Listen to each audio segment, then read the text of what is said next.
I've been married to Ava for 5 years, and she has always hated me to the core. She has kept one young and handsome man after another and indulged them to show off in front of me. She didn't hesitate to get pregnant with her lover's child, just to commemorate her deceased first love. She said, "You killed him, and this is all your retribution." Later, she apologized to me with tears in her eyes and begged me to start over with her, but it was too late. I was already dying. The day I received the cancer diagnosis happened to be the day of our high school classmates' reunion. I called Ava several times, wanting to ask if she wanted to go with me, but she didn't answer any of them. All I got in response was 3 words on WeChat: "Don't bother me." I went to the dining place alone, and everyone made jokes. "Your Ava has become a CEO and is so busy that she doesn't even come to the classmates' reunion. Huh, could it be that she looks down on us old classmates who are just average?" Stop joking. Ava is the most nostalgic. Every year for these years, she would give Julian, the person who was speaking suddenly stopped and looked at me with some apology. "Sorry, Lucas." I forced a smile and said, "It doesn't matter." My classmates quickly changed the subject, one after another. Since Julian died, Ava has set aside half a month every year to fly back to Julian's hometown to sweep his grave. Even Julian's parents have always been taken care of by Ava in their old age. She didn't care what I thought and even ignored the dissuasion of her parents. She made a big show of it and went her own way. As a result, everyone knew that even though her first love was dead and even though Ava had married me, there would always be a place for that person in her heart. I took a sip of tea and forced myself to stop thinking about it. At this time, the door of the private room opened, and Ava, dressed in a Chanel suit and with exquisite makeup, walked in gracefully. There was a smile on her lips, and she seemed to be in a good mood. My heart skipped a beat. Everyone in the private room shouted, "Ava, we all thought you weren't coming." "Wow, the class beauty is still so young and beautiful. Hurry up, Lucas didn't even smile or have an appetite when you weren't here." However, there was a young man following behind Ava. My breath caught. His face was 7 or 8 points, similar to that of the already dead Julian. "Sorry everyone, I'm late," Ava said as she sat in the empty seat next to me and naturally asked the waiter to add a chair. "Let me introduce you. This is Ethan," short and to the point. Ethan looked shy and a little awkward as he greeted everyone. "Hello, everyone." Everyone was extremely embarrassed. No one responded, and they all just secretly looked at me. After all, Ethan's face was really too similar to Julian's.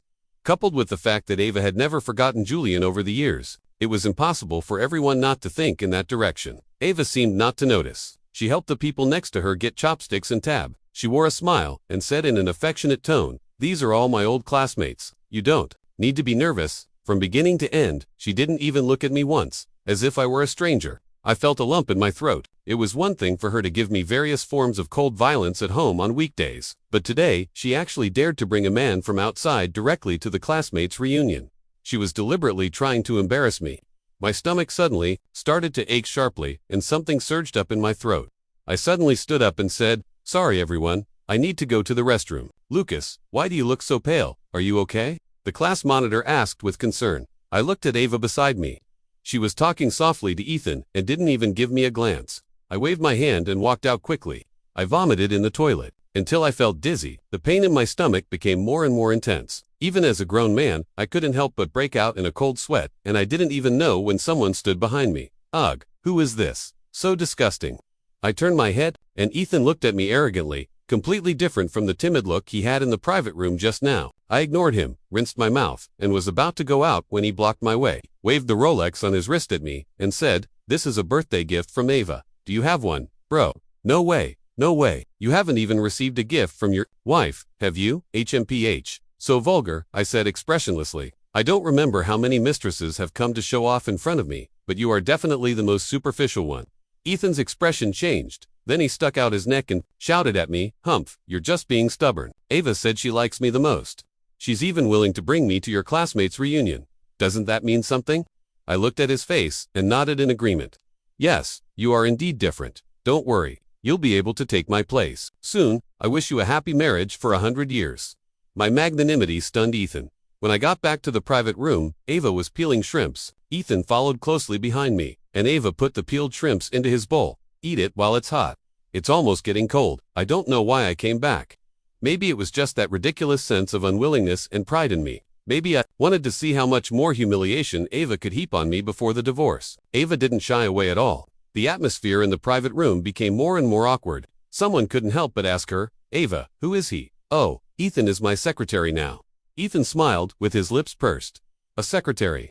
She used to just play around with those men, but this time she actually arranged him directly into the company. She really has deep feelings for Ethan, or rather for Julian. What about me? What am I to her after being married to her for 5 years? Ava sat for less than 10 minutes and then got up to leave.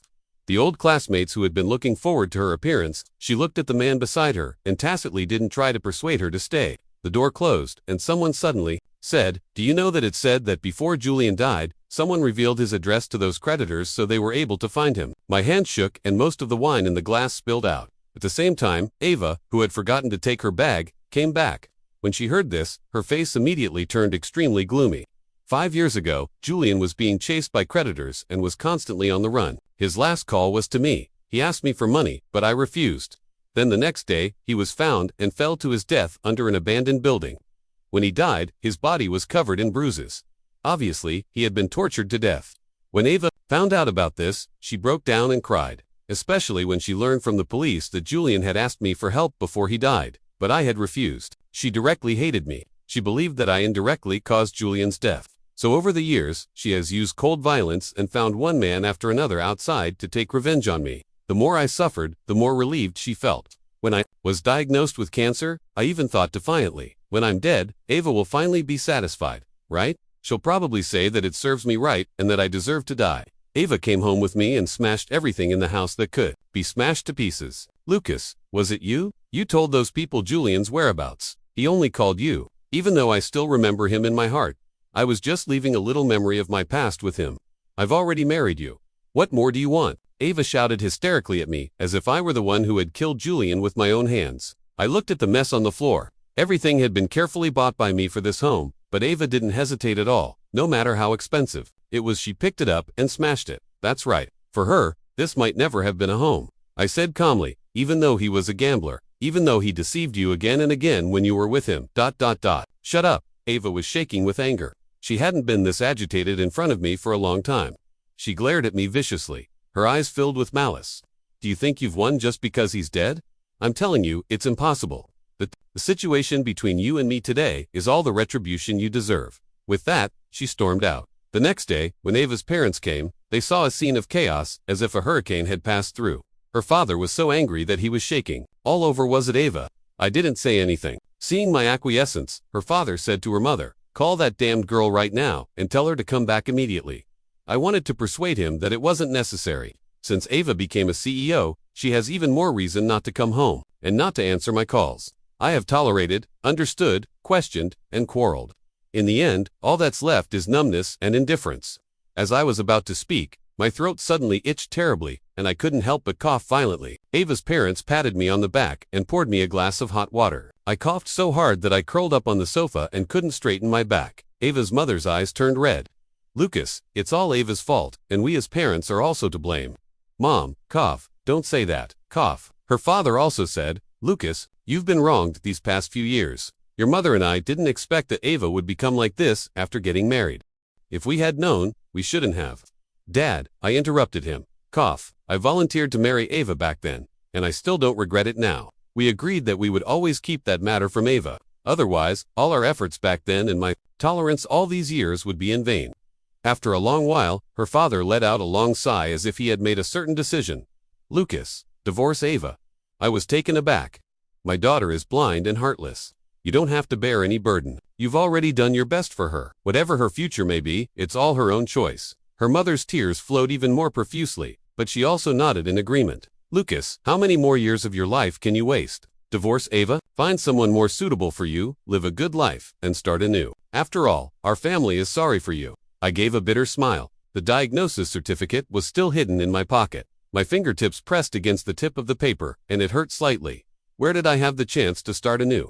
Now, the three of us fell into a collective silence. It was a dark memory that no one wanted to recall. 5 years ago, for the sake of money, Julian tricked Ava, who had just gotten engaged to me, to his residence. In his madness, he drugged her with a large dose of sedative and then let different men take turns to bully her. When Ava woke up, she was severely traumatized and almost lost her mind.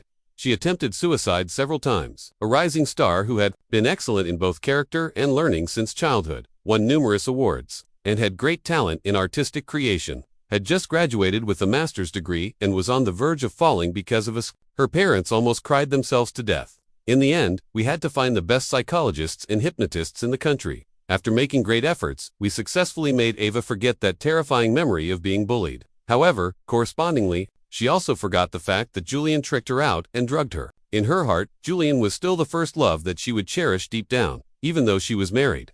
After that, I still married her according to the marriage contract. I promised her parents that I would protect her for the rest of her life. In order not to stimulate Ava, we had to give up suing Julian.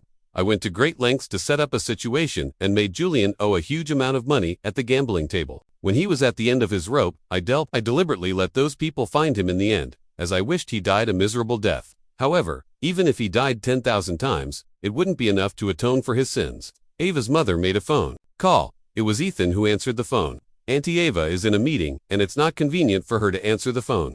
I'm her new secretary, you can tell me anything, and it's the same. Ava's mother hung up the phone and muttered, did Ava change to a male secretary? I didn't say anything more. So what if I did? It would just make them angry for nothing. Moreover, I was almost dying. What else was there to be unwilling about? The company's new product launch conference was scheduled for the end of the month. Actually, I didn't want to go. Since the day I received the diagnosis certificate, I hadn't gone to the company.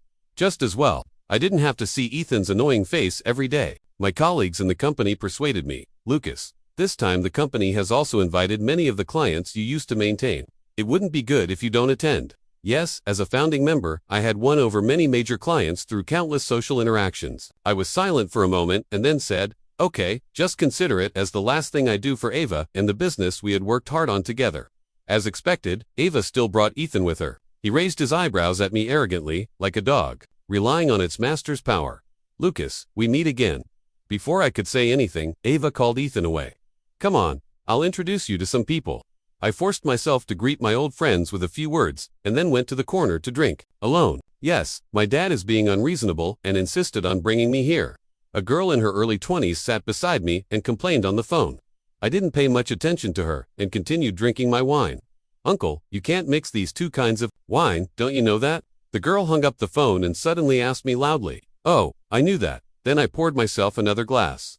The girl pursed her lips and gave me a roll of her eyes. When she was about to leave, I stopped her. Little sister, am I really that old? Why are you calling me uncle? Compared to someone like Ethan, I was indeed a bit older, but that was called being mature. The girl turned around, met my depressed gaze, and found it a bit funny. Why do you, a grown man, care so much about your age? Just then, Ethan came over and started speaking rudely. Ava is busy greeting the guests.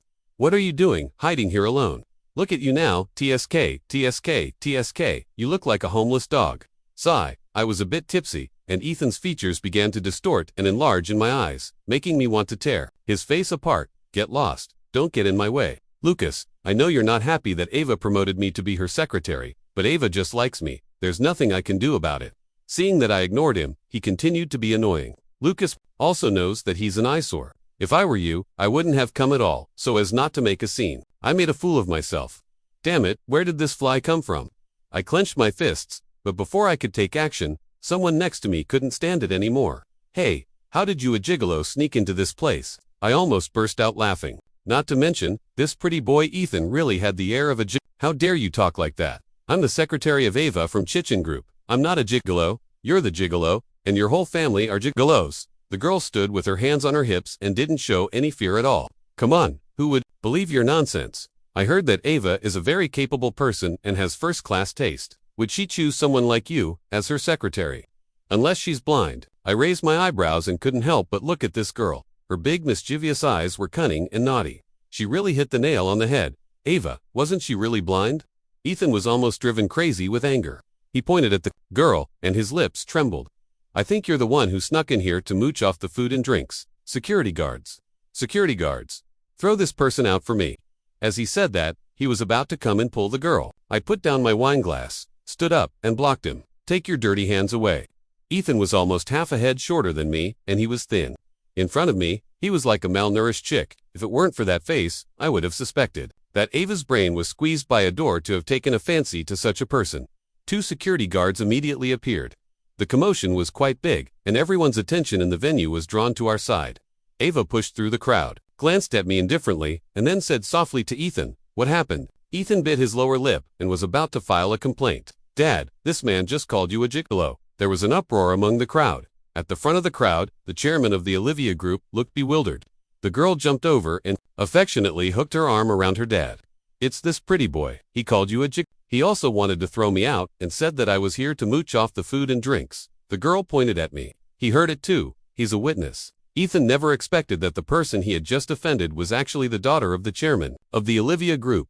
In an instant, his face turned as white as paper. Ava's smile was a bit forced. "Mr. Olivia, there must be a misunderstanding here. The security guards have already been called." What other misunderstanding could there be? If it weren't for this Lucas, I would have been thrown out by now. Ethan was anxious. "No, she was the one who called me a gigolo first." The rest of his words were stopped by a look from Ava. Ava walked forward warmly and said, "My secretary is still young. It's just a squabble between young people. It's not a big deal. How about this? Regardless of who's right or wrong, let him apologize to Miss Olivia." She ordered Ethan. "Secretary Ethan, hurry up and apologize." Ethan felt aggrieved but didn't dare to disobey. He reluctantly said, "Miss Olivia, I was wrong just now. You have a big heart. Please don't hold it against me." Miss Olivia gave him a roll of her eyes, and Ethan was so angry that he almost jumped up again. Finally, Mr. Olivia of the Olivia group spoke. "Olivia, forgive others when you can."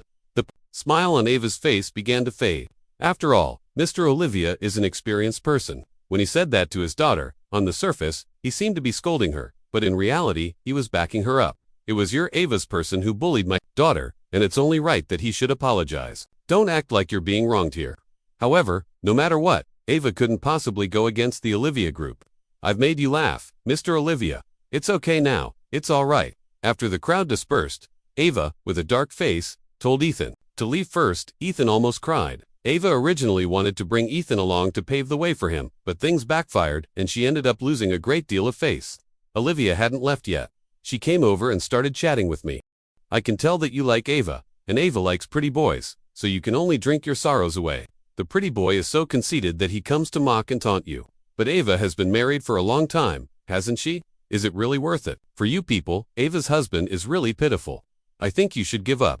I can tell that Ava not only doesn't like you but can even be said to dislike you a bit." I stopped the movement of drinking and stubbornly said, "Child, don't talk nonsense." She wasn't happy and was about to retort when I said, "Is it possible that I'm Ava's poor husband?" Olivia was stunned. Ava didn't come home at night. Her little lover had been wronged today, and she might have gone to see him.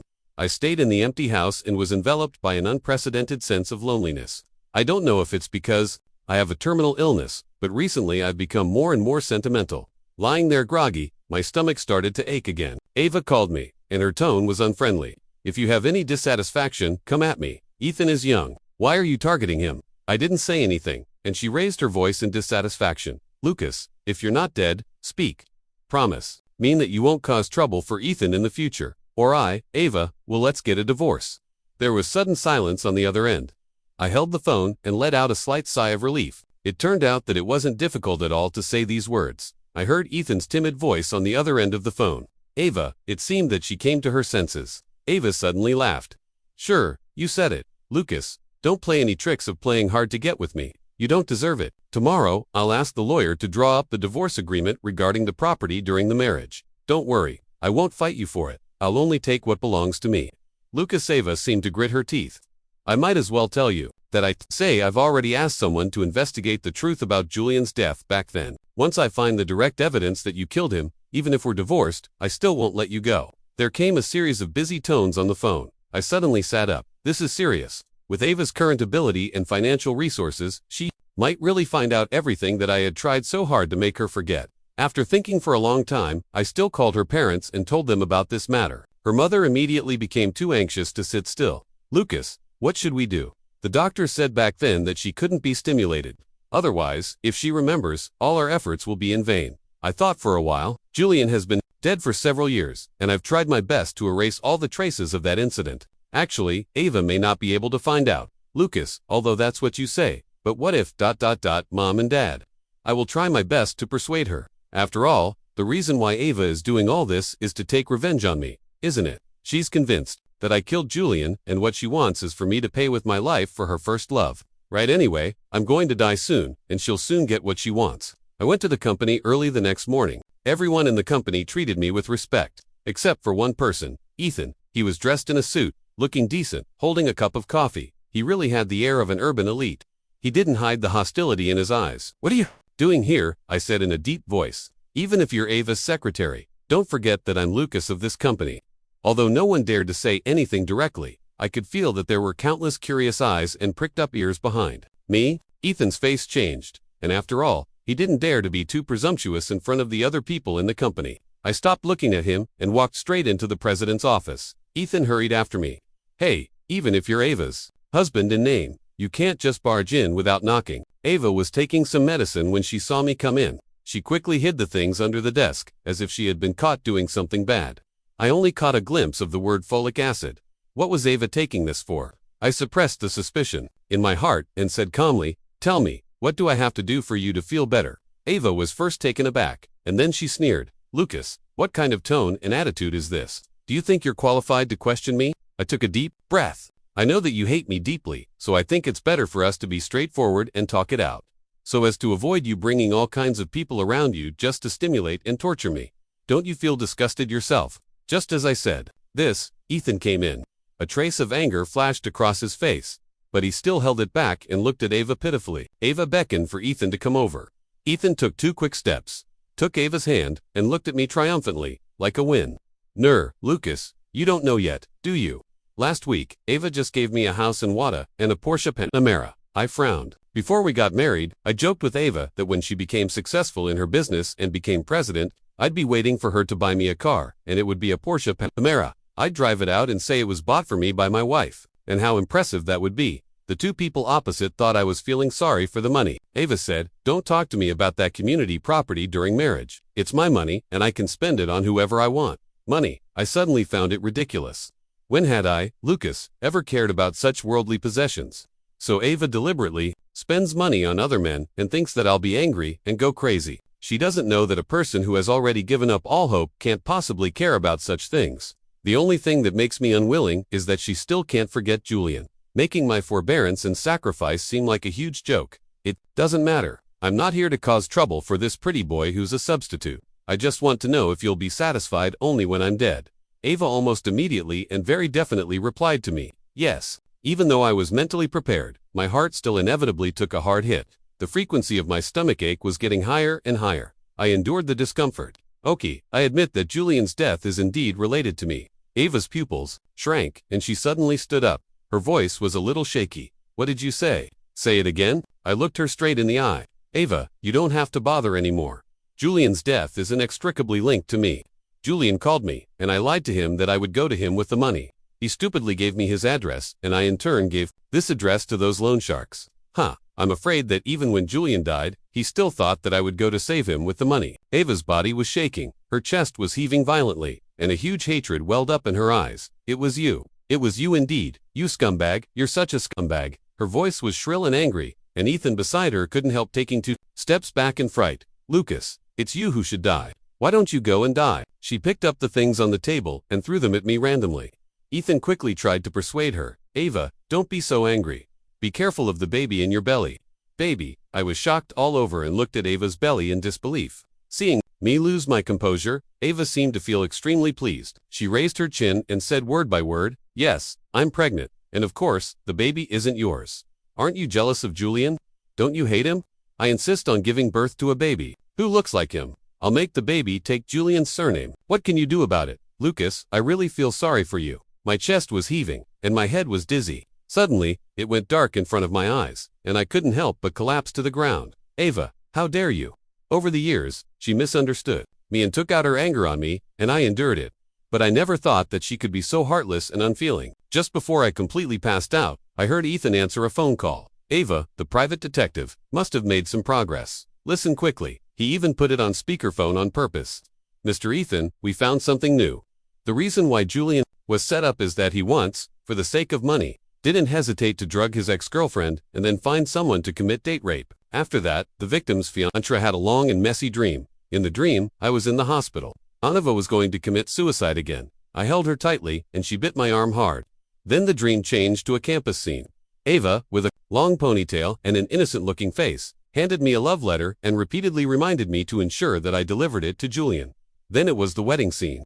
Ava looked ashen-faced when we exchanged rings. She said coldly, "Lucas, I hate you." After that, Ava, crying, came to me and said that she had broken up with Julian. I hugged her and comforted her. Don't be sad. You still have me. Finally, I dreamed that Ava, with a big belly, looked at me with a strange smile. I didn't know whether the person beside her was Ethan or Julian. I woke up with a start. When Ava's parents saw this, they both let out a long sigh of relief. Lucas, do you know that you've been in a coma for 3 days? You almost scared us to death. Then her mother started crying again. You child, if there's something wrong with your body, why didn't you tell us? There's your medical record in this hospital. It seemed that they still found out about my advanced gastric cancer. I managed to force a smile. Mom, it's okay. I'm not sad, so don't be sad either. Her father couldn't say a word and secretly wiped his tears behind my back. I suddenly thought of something and became nervous. Dad, Mom, the person Ava hired, seems to have found out. Her father patted my hand, and his expression was hard to tell whether it was mocking or something else. Lucas, she already knows everything. Didn't she want the truth? Now she's got her wish. Then she's okay. She's not the little girl who couldn't stand the stimulation anymore. Don't worry about her. The most important thing is for you to focus on recuperating. Listen to me, we must actively cooperate with the treatment, no matter how much it costs. Suddenly, there was a commotion outside the door. Ava was roaring. What kind of doctors are you who are supposed to cure the sick and save the dying? So what if it's cancer? I'm telling you, I don't care about the money. As long as you can cure the illness, I'm willing to pay any amount. Her father signaled to her mother to quickly pull her in. Don't let her make a fool of herself outside. Ava rushed in first, but stopped abruptly when she was a few meters away from me. Lucas, your mother and I will go out and buy you something to eat first. Then he glared at Ava and said to me again, although ... He's my daughter. No matter what decision you make, your mother and I will stand by your side. After the two elders went out, Ava called me softly. Lucas, how long had it been since she called me like this? Maybe not since Julian died. I looked at her quietly and corrected her. Ava, we're about to get a divorce. Please don't call me like that. It makes me feel a bit disgusted. Ava's eyes immediately turned red. She seemed to have not rested well. Her face was extremely haggard at the moment. She looked at me with regret and distress all over her face. No, Lucas, don't be so cold to me. Okay, I was wrong. I was wrong. I know everything. She apologized to me while crying, but I remained unmoved. She became anxious and rushed over to grab my hand. Please don't be like this. Okay, I really know I was wrong. I really do. Lucas, I'll treat you well in the future. I won't deliberately make you angry anymore. Can we start over? Her touch made me get goosebumps, and I quickly pulled my hand back. My knuckles were all protruding. When had I lost so much weight? I said indifferently. Ava, do you think I still have time to start over with you? Ava shook her head, and big tears fell down. It must be possible, Lucas. I can take you abroad, no matter what the cost. I'll accompany you and get your illness cured. Have you forgotten that when we got married, you said you would protect me for the rest of my life? I just felt disgusted and spoke unceremoniously. If you accompany me, what about Ethan? What about the child you two have? Ava seemed to be hit hard, and her face turned terrifyingly pale in an instant. Ava disappeared for several days.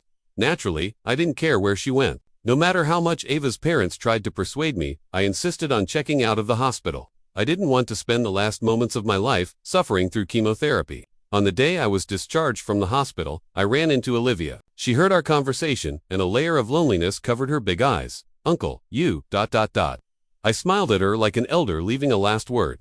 I told her to learn how to do business from her father, carefully take care of her health, and eat on time. The day after I got home, Ava came back. Her face was sallow, and she looked in poor spirits. She said softly, Lucas, I had that child aborted. I turned a deaf ear. What did it have to do with me? It wasn't my child anyway. I broke up with Ethan, and he's no longer my secretary. I smiled. He looked so much like Julian. Are you really willing to let him go? Ava quickly assured me. Lucas, I swear this is true. Ethan's annoying face appeared in my mind, and I said discontentedly, so what? He received so many gifts from you, including a house and a car. He didn't lose out. When Ava heard me say this, she quickly said, if you're not happy, I can try to get everything back. She changed her previous indifferent attitude and began to fawn on me humbly, but I felt nauseous. The pain in my body was getting worse, making me moody. The grievances and resentment that had accumulated over the years suddenly welled up, and I sneered. Over the years you've given things to this man and that man. What have you ever given me? There was regret and embarrassment on her face, and then she went out at dinner time. Ava came back. Hundreds of luxury goods were bought back by her and filled the living room. Lucas, I'll compensate you for what I owed you in the past. I've also picked up a new car for you. It's downstairs. Let me take you to have a look. Okay. I kicked aside a set of tableware from Brand H and said, why don't we just smash them all, just like you did that day? The flattering smile on Ava's face disappeared immediately. These days, Ava has been staying at home with me every day. She always takes every opportunity to talk to me about the things we used to have, trying to move me with our old feelings and memories. Lucas, do you still remember that you said your dream was to be an astronaut? At that time, I even laughed at you because you were afraid of heights. I'm afraid of heights. Of course I remember, I said, so Ava could come up with the idea of taking me bungee jumping to torture me. It was her birthday. She demanded that I must accompany her to go bungee jumping. I spent a long time building up my courage and stood on the platform with her. The moment before the fall, my heart was already beating faster, and I couldn't breathe properly. I chickened out and said I couldn't do it. Ava looked at me disdainfully, leaned into my ear and said, "Julian wouldn't be so timid. You could never do what he can do for me." Ava also seemed to suddenly remember this incident. She coughed slightly in embarrassment and stiffly changed the subject. "Lucas," I've inquired. "Recently, a very authoritative medical expert has come to City A for a meeting. We can find him." I interrupted her. "Can you please stop reminding me all the time that I'm going to die soon? Sorry. By the way, you must have prepared the divorce agreement. Already, let's get the divorce done as soon as possible." Ava was taken aback. "I won't, Lucas. I don't want a divorce. I'm begging you, don't mention the divorce again. You need someone to take care of you now, and I can't leave you." Ava's phone rang.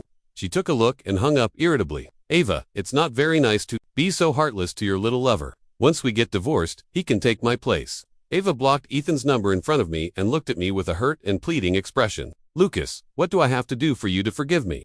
I didn't answer. I thought there's probably no way to forgive her. Ava insisted on not going through the divorce procedures with me. I thought that before I died, I might as well travel around and see the world. In the past few years, I've been busy with company affairs and consumed so much energy dealing with Ava. It seems that I haven't relaxed for a single moment. When Ava saw that I was suddenly packing my luggage, she started to flatter herself. "Do you want to go on a trip? That's okay. Anyway, I've temporarily pushed aside all the matters in the company. I'll buy the plane tickets and book the hotels. You don't have to worry about anything. Let me think. Going to the north. Not good. It might be too cold to go there now. The south. Not good either. It's a bit too hot. Why don't we just go abroad? By the way, we can." She kept talking throughout, and I didn't say a word in response. Just then, the doorbell rang. I got up to open the door, and Olivia was standing at the door, shouting enthusiastically, "Uncle, hurry up. The driver has been waiting for a long time." I nodded. "I'll just put on a pair of long johns, and I'll be ready."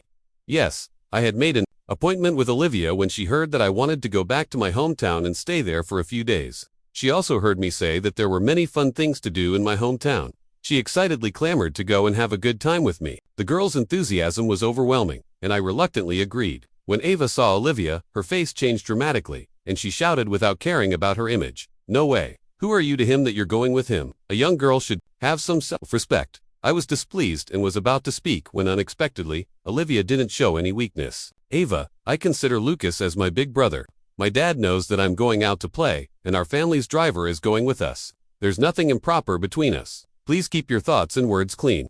Ava had never been talked back to like this before, and her face turned dark on the spot. But who was Olivia? She was the young lady of the Olivia group and wasn't afraid of her at all. She gave another crushing blow. "Not all relationships between the opposite sex are like you and your secretary. Okay. Oh, by the way, when I came here just now, I seem to have seen him downstairs. He must be waiting for you. TSK, TSK, TSK. As soon as Ava heard the name Ethan, she became extremely angry. I pulled my suitcase and walked past her. Ethan was indeed downstairs, and behind him was that Porsche Panamera. When he saw me, he defiantly raised his chin, and hatred shot out of his eyes. His mouth was still as mean as ever.